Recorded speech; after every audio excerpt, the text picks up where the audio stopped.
Guys, welcome back to my channel. I am on this video because I need to say something that's gonna sound a bit backwards at first, but just stick with me here, okay? You hit your best month ever. The number you used to fantasize about, like you're seeing it in your bank account now. And instead of feeling like you can finally just breathe, you feel tight. You feel anxious. You're waiting for the next shoe to drop before you even had time to celebrate the fact that you just hit a major goal of yours. If this is you, if this sounds in any way familiar, I want you to know that you are not ungrateful. You are not manifesting the wrong thing by feeling anxious about a win. And you're definitely not the only woman running a 20K month who's Googling, why do I feel anxious after making money at 11 at night while everyone around you just assumes that you're living the dream? I am going to walk you through exactly why this happens, what's actually going on underneath all of these feelings, and give you a real tool to work with today. I am not going to hand you the whole roadmap because honestly, some of this work just isn't something you can just DIY your way through with a video. And I'm going to be straight with you about all of that later. But you're going to leave this video really understanding your own nervous system a lot better than you do right now. But before we get into the why, I want to make sure you actually feel seen here because a lot of people talk about money anxiety in this vague, generic sort of way that doesn't really hit home. So, first, let's talk about the feeling. You close a big client, and your first thought isn't celebration. It's, okay, now I have to keep this up. Like pressure. You check your account after a good month, and instead of feeling proud, you feel this like weight of like dreadedness, Like you're bracing for it to get taken away from you. You catch yourself almost wanting to downplay a win in conversation because celebrating that out loud feels like tempting fate, like you want to knock on wood somewhere. Some of you start spending fast after a big month, almost like you're trying to get the number back down to something that feels more familiar or more normal for you. Some of you do the opposite.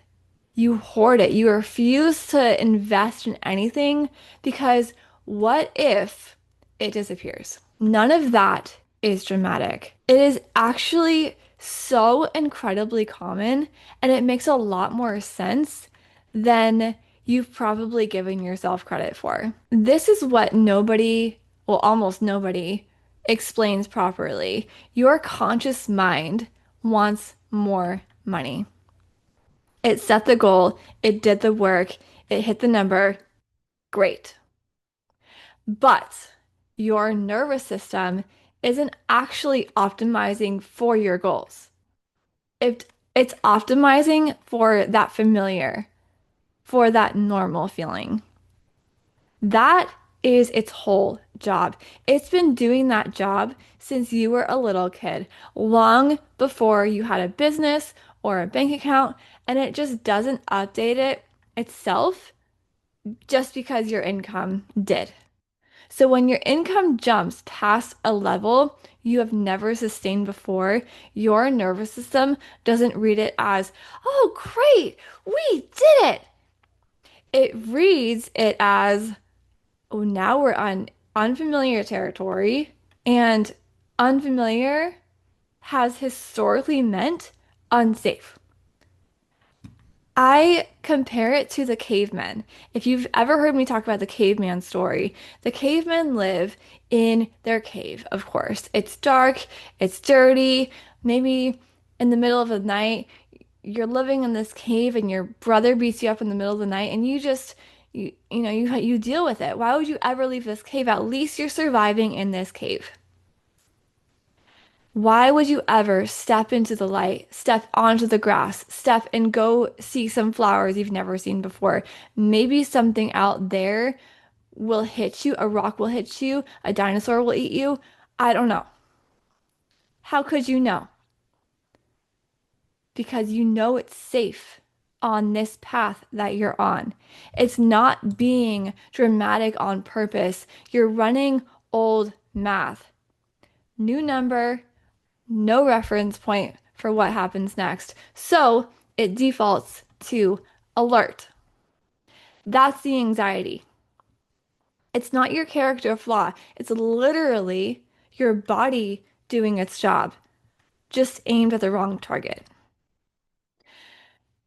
So you would think that the anxiety you face would fade the more money that you make since you'd have more proof it's safe. Sometimes it does fade a little, but for a lot of women, it really just gets louder at higher numbers, and there's a real reason for that. The stakes feel bigger. At a smaller income, if something goes wrong, you tell yourself you can rebuild. At a higher income, you've got a lot more people depending on you. Maybe a team, maybe a household running on your numbers now, and the fear isn't just what if I lose this? It's what if I lose this and everyone can see it happen? Visibility goes up right alongside income. More people are watching your business, your results, your life. And if part of you already associates being seen with being criticized or judged, a bigger month means a bigger spotlight, which means your nervous system reads as bigger risk. There's also this thing I see constantly where the higher you climb, the more your brain starts hunting for the reason it's not real. Like, this client was a fluke. This month won't repeat. I got lucky with timing. Your mind will happily manufacture doubt to keep you at a level that feels more familiar because familiar to your nervous system is safer than good. Think of your nervous system like a thermostat set to a certain financial temperature. Let's say, just as an example, your nervous system is set to feel normal around a certain monthly number. And when income goes above that number, your body doesn't go, great, warmer is better. It goes, too hot. And it starts looking for ways to cool things back down. An unexpected expense shows up. A client cancels. You suddenly get sick or exhausted or distracted right when you should be capitalizing on that momentum. Or you just stop doing the thing that was working. And when income drops back below that set point, you might feel this strange sort of relief, even though logically that makes no sense. That relief is the tell. That is your nervous system going, okay, we're back to normal. Even though normal was never actually where you wanted to live. This is why so many ambitious, capable women hit a number, dip back down, hit it again, dip back down for years. It's not inconsistency. It's a thermostat doing exactly what it was set to do. So, where does that number get set in the first place? It's not random. It usually comes from somewhere specific, and it's rarely as simple as I grew up poor or I grew up rich. Because sometimes it's tied to a ceiling you watched someone you loved never cross. And some part of you learned that going past it means leaving them behind. Sometimes it's tied to an old identity. Maybe you were always the responsible one or the modest one, and a certain income level starts to feel like it just doesn't match who you've always understood yourself to be. Sometimes it's tied to like a specific memory, a specific moment where having money or being seen with money led to something uncomfortable. Criticism, conflict, envy, distance from the people that you cared about so deeply. None of that was a mistake that your brain made. It made a completely reasonable connection based on what it had to work with at that time. The problem isn't that the connection was irrational. It's that nobody ever went back and updated it once your life really changed.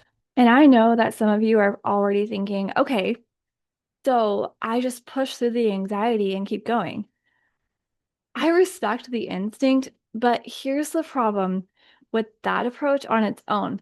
Pushing through without addressing the set point usually just means you're gritting your teeth through a feeling your body still believes is true. You can hit the number through sheer force for a while, but a body that still thinks the number is unsafe will usually find a way to bring things back down eventually, one way or another. Maybe through burnout, maybe through a decision that quietly just sabotages the momentum, maybe just through spending it away fast enough that the number never gets a chance to feel real. This is why the just be more disciplined advice tends to just fall flat. For high performers specifically, you're already disciplined. Discipline got you here. The thing that's capping you isn't a discipline problem. So here's something practical I just want you to do, and not just like nod along. I want you to really, really do it. Next time you have a big month, a genuinely good one, I want you to notice the anxiety without trying to fix it or push through it immediately. Just notice it. Just step back as the observer and then ask yourself one specific question. What does my nervous system think will happen if this becomes normal? Not why am I anxious? That question tends to just spiral. And honestly, that question in itself is just a bully tactic. You're pointing out how you're feeling as a bad thing and bullying yourself. Why would you feel that way? Why would you feel that way? This question, what does my nervous system think will happen if this becomes normal? Usually surfaces something specific. Maybe the answer is people will expect more from me. Maybe it's I'll have to keep proving I deserve this. Maybe it's someone I love will feel like I've left them behind. Whatever comes up, do not argue with it. Just write it down exactly as it came to you. That sentence you just wrote down is usually the actual set point talking, not the number, the belief underneath the number.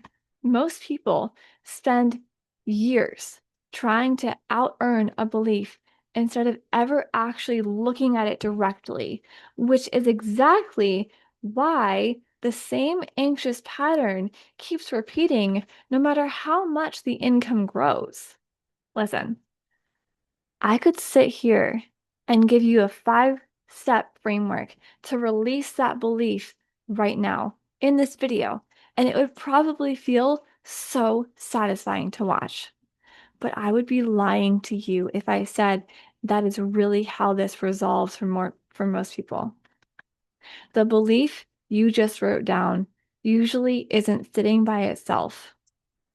It's connected to a specific memory. Oh, yeah, it has lots of friends there. A specific relationship, sometimes a specific moment you haven't thought about in years. And untangling that in a comment section or a worksheet just doesn't do it justice.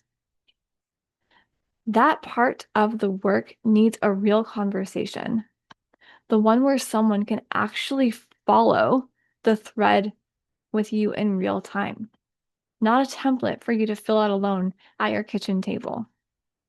So if you've made real money and you're still bracing for it to disappear, that doesn't mean something is wrong with your mindset and definitely doesn't mean that you don't deserve what you've built. It means your nervous system's set point hasn't caught up with your results yet. And set points don't move because you decided to think more positively about them. They move because they finally get seen clearly. by someone who knows how to follow the thread all the way back to where it started. If you're ready to find your set point instead of just white knuckling your way through every good month, I would love to talk with you. Book a discovery call using the link in the description. Thank you so much for being here, and I will see you in the next one. Bye.